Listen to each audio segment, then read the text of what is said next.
insight kita untuk transport sebenarnya dibanding pre-pandemi masih cukup rendah. Nah, jadi menurut hemat saya justru justru uh, justru lonjakan harga minyak ditambah dengan komoditas alternatif ini sebenarnya secara net effect bagus untuk ekonomi Indonesia. Tapi memang betul kalau memang lonjakan harga minyak ini cukup persisten, maka nantinya akan ada pass-through untuk harga BBM. Menurut saya kemungkinan besar ini terjadi kalau harga minyak tetap at the current level untuk 6 bulan ke depan. Kita juga harus ingat kurva forward ke depannya masih menunjukkan backwardation. Nah, jadi artinya sampai akhir tahun market per akhir tahun market tetap memperkirakan bahwa harga minyak bumi akan tetap berada di bawah 100 US dollar. Nah, jadi benar-benar ini adalah pergerakan harga spot atau front end of the curve yang notabene banyak sekali dipengaruhi oleh agresi Rusia terhadap Ukraina. Kurang lebih begitu. Jadi mungkin pass-through-nya ini Mbak Iva kemungkinan besar akan terjadi dalam 2 sampai 3 bulan ke depan.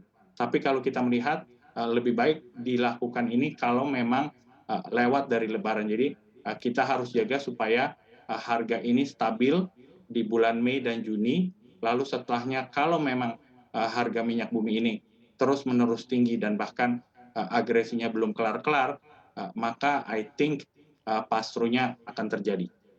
Oke, artinya menurut Anda diperlukan momentum begitu ya, seperti apa timingnya yang pas begitu. Nah, tapi kalau Ya, kita betul. berbicara Timing yang tepat. tentunya ini akan berdampak begitu kepada anggaran negara kita kalau misalnya untuk pergerakan harga komoditas yang juga volatile secara global begitu. Nah, ini menurut Anda kira-kira seberapa besar sih ketahanan dari anggaran kita? Di satu sisi kita ketahui juga bahwa subsidi ini tampaknya akan diperlukan begitu jika kondisi harga juga terus Ya, menggila begitu. Nah, ini kira-kira menurut Anda seberapa besar ketahanan anggaran APBN kita begitu di tengah kondisi seperti ini? oke.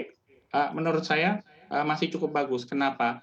Karena ke satu kita sudah mulai memiliki sisa anggaran lebih yang cukup meningkat. Kedua, pajak komoditas kami rasa akan mampu untuk memberikan offsetting impact apabila subsidi ini diperlukan. Jadi memang ke depannya fiskal kita sangat sentral di dalam perannya menjaga proses pemulihan ekonomi Indonesia. Jadi mari kita berharap supaya kenaikan harga ini nggak berlangsung lebih lama lagi, tetapi fiskal firepower kita menurut saya masih cukup untuk menjaga kestabilan harga pangan ataupun juga harga energi Oke, apabila dibutuhkan. Karena kita oke. melihat ini adalah short term shock. Oke, Pak Enrico, menurut Anda perlukah kita mulai menaikkan subsidi begitu seperti Jepang kita ketahui bahwa anggaran subsidi juga sudah mulai dinaikkan. Apakah Indonesia juga perlu mengikuti langkah tersebut?